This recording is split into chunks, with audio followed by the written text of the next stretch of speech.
जिस बुलेटिन में आपका स्वागत है, मैं हूं आपके साथ अभिलाषा गर्ग। एक नजर हेडलाइंस पर। प्रदेश में औद्योगिक ढांचे का हो रहा है सर्वांगीण विकास। गत 2 वर्षों में रीको ने जारी की 31 नवीन औद्योगिक क्षेत्रों के विकास हेतु 2861 करोड़ रुपए की स्वीकृतियां। द्वितीय फेडरेशन कप लैक्रोस चैंपियनशिप 2025 में राजस्थान का शानदार प्रदर्शन। भारतीय पुरुष और महिला टीमों ने खिताब किया अपने नाम। मुख्यमंत्री के नेतृत्व में प्रदेश में धार्मिक पर्यटन को मिल रही नई उड़ान। पंचगौरम में शामिल प्रसिद्ध धार्मिक स्थल मेहंदीपुर बालाजी के लिए शुरू हुई हेलीकॉप्टर सेवा। मुख्यमंत्री श्री भजनलाल शर्मा की मंशा है कि औद्योगिक क्षेत्रों का विकास केवल भूखंड आवंटन तक सीमित न रहकर सड़कों, विद्युत, जल संरक्षण और अन्य आधारभूत सुविधाओं के आधुनिक स्वरूप से जुड़ा हो। इसी दिशा में रीको के द्वारा प्रदेश में औद्योगिक ढांचे के सर्वांगीण विकास के लिए निरंतर कार्य किया जा रहा है।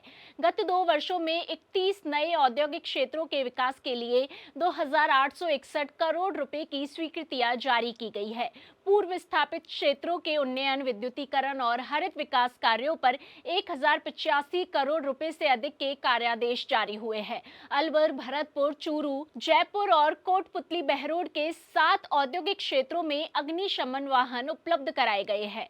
जयपुर में सभी जिलों के उत्पादों के प्रदर्शन के लिए 19,880 वर्ग मीटर क्षेत्र में प्रधानमंत्री एकता मॉल का निर्माण जारी है। राजस्थान पेट्रोजोन बालोतरा में plug and play factory shade का कार्य भी प्रगति पर है। वहीं विश्वकर्मा औद्योगिक क्षेत्र जयपुर के उन्नयन के लिए 47 करोड़ रुपए की स्वीकृति दी गई है। राइजिंग राजस्थान समिट 2024 के बाद बढ़ती भूमि की मांग को देखते हुए 1 अप्रैल से अब तक 4,340 हेक्टेयर यानी लगभग 1100 करोड़ रुपए मूल्य की भूमि विभिन्न जिलों में औद्योगिक उपयोग के लिए आवंटित कराई गई है। रीको की ये पहले राज्य में निवेश आकर्षित करने और युवाओं को रोजगार के अवसर देने में अहम साबित हो रही है।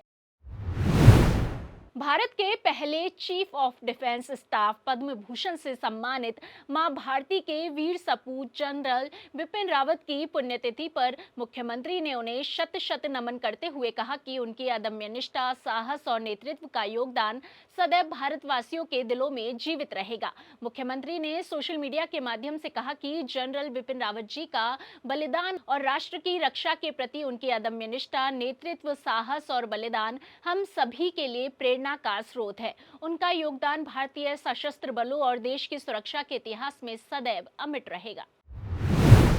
कटरा, जम्मू कश्मीर में 5 से 7 सितंबर 2025 तक आयोजित द्वितीय फेडरेशन कप लैक्रोस चैंपियनशिप 2025 में राजस्थान की पुरुष और महिला दोनों टीमों ने शानदार प्रदर्शन करते हुए खिताब अपने नाम किया है। मुख्यमंत्री ने दोनों टीमों की इस उपलब्धि पर प्रसन्नता व्यक्त करते हुए कहा कि खिलाड़ियों की मेहनत और लगन ने पूरे प्रदेश का मान बढ़ाया है।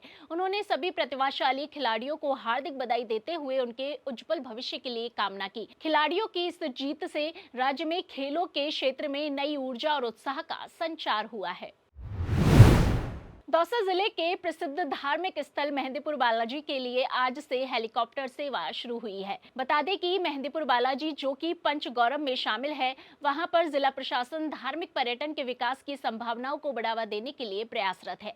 उसी क्रम में यहां हेलीकॉप्टर सेवा शुरू होना भी एक महत्वपूर्ण कदम है। बालाजी के दर्शन करने के लिए देश के विभिन्न भागों से बड़ी संख्या में श्रद्धालु आते हैं, जिनके लिए रेल और सड़क मार्ग से आवागमन की अच्छी सुविधा उपलब्ध है। अब हेलीकॉप्टर सेवा शुरू होने से यहां धार्मिक पर्यटन को और अधिक बढ़ावा मिलेगा, जिससे स्थानीय अर्थव्यवस्था को फायदा होने के साथ स्थानीय निकायों के राजस्व में भी बढ़ोतरी होगी। भविष्य में जल्द ही दौसा जिले के अन्य पर्यटन स्थल जैसे आभानेरी इत्यादि को भी इस सेवा के माध्यम से जोड़ा जाएगा। यह सेवा मुख्यमंत्री श्री भजनलाल शर्मा के नेतृत्व में राज्य सरकार के प्रदेश में पर्यटन को बढ़ावा देने और केंद्रीय नागरिक उड्डयन मंत्रालय और पर्यटन मंत्रालय की नीतियों के अनुरूप शुरू की जा रही है। जिस बुलेटिन में आज के लिए इतना ही, फिर होगी आपसे मुलाकात। तब तक के लिए नमस्कार।